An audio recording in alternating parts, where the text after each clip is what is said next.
you spend a little bit of money to make money and stuff like that. So, I just ways around it all. But I just like making music, man. I don't really care about being a famous rapper. I like the creative control, you know what I'm saying? And doing music to me is like the only real way that I could truly be free. It's like pure freedom to me. I could say what I want. I could make whatever kind of beats I want. I could mix it. I could master it. I could put it out.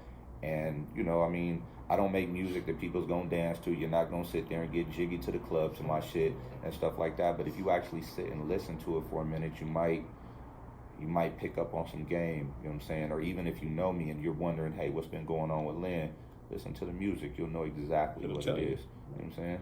Right. Hey, who are some of the old heads that you liked working with back in the day? Not back in the day. I say back in the day, like 10 years ago when we were kind of doing shit. Who are some of the heads you like working with? Some of my most memorable times, I would say what really got it started, because it was like I was doing stuff for us. But when Said and Foe, or YG and Foe, had that idea for dispensary music, and I remember, this was when dispensaries first opened up, like, you know what I'm saying? And they was talking about the idea. And I was like, all right, well, what do y'all want me to do? And they was like, man, can you mix it and just make it sound good? And maybe, you got a camera, maybe do some recording of some shows and stuff like that. And I was like, shit, whatever.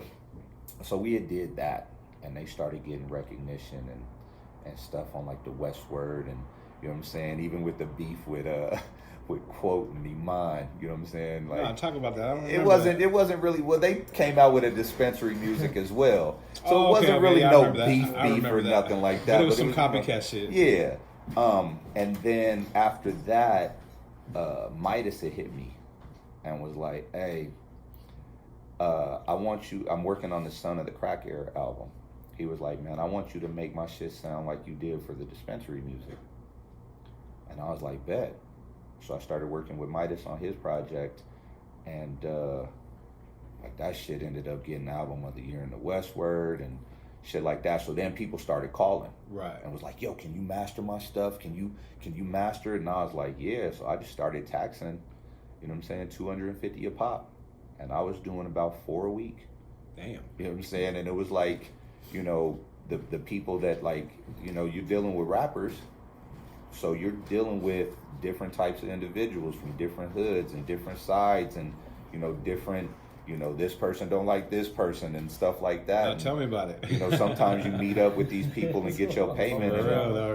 It's like a drug deal. Like you give them their CD or their flash drive, and they hand you the money, and it's not like this was before Cash App days and shit like that. So they might hand you a roll of 20s, or you know what I'm saying, you might have 1s, 5s, and 10s. Roll of ones. You know what I'm saying? It is what it is. But my shit was always legit. You know what I'm saying? I never really dabbled, into that type of stuff. Even though I'm sure the majority of my income from that came from that. Right.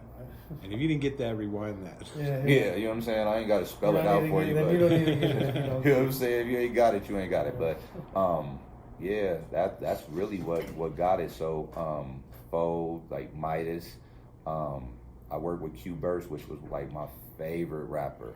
Right. You know what I'm saying? And we had worked on a couple projects together, and rappers turn into rappers. Right.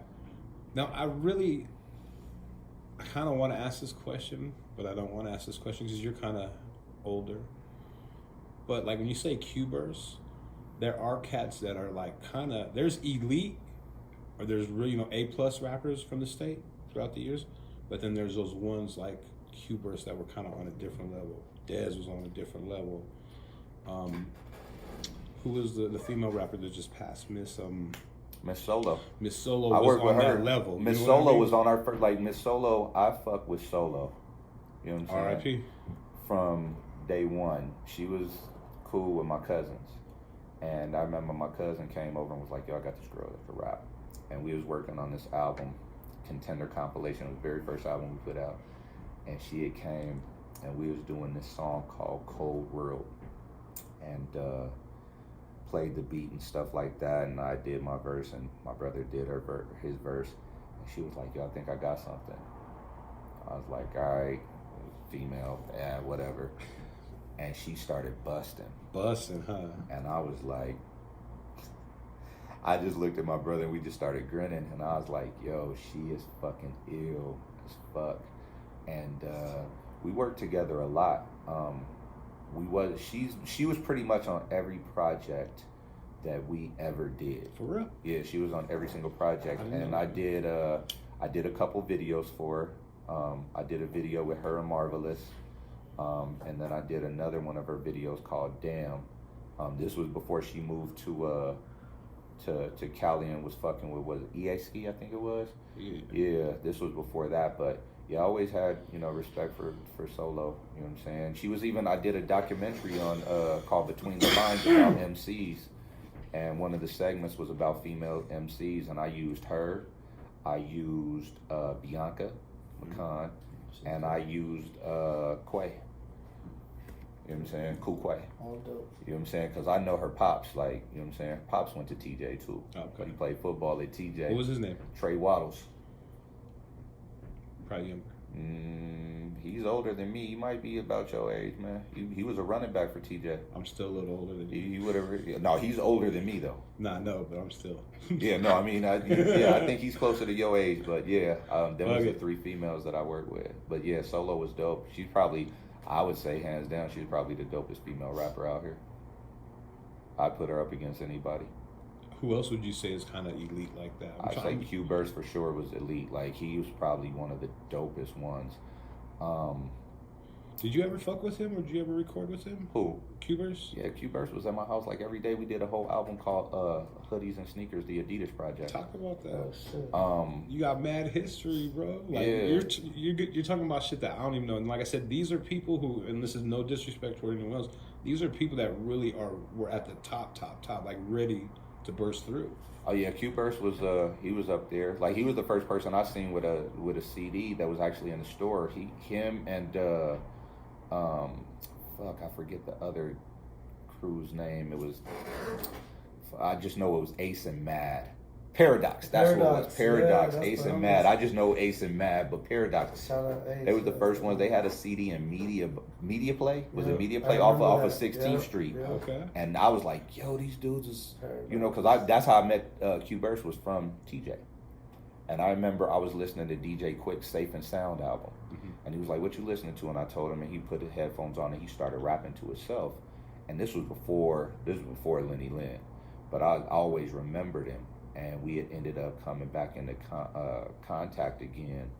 And I was like, he would just come over to the crib and we were just making music and, stuff like that. And we did this album called The Adidas Project, Hoodies and Sneakers. It was all recorded in my basement off a MPC and a Roland VS 1640, 1680. Right. You know what I'm saying? We put that out, and I did his video to the puzzle. We did a video together. That's when I was doing the video thing. And You do a little bit of everything, man. You're doing videos, mastering, rapping, making Full beats, production. radio, like. that's pretty much the goal eventually, is to own my own production agency. I didn't want to just, because I was never limited. Like, I was the nerdy kid, like in school, like I was an arts kid. So I had to take dance classes.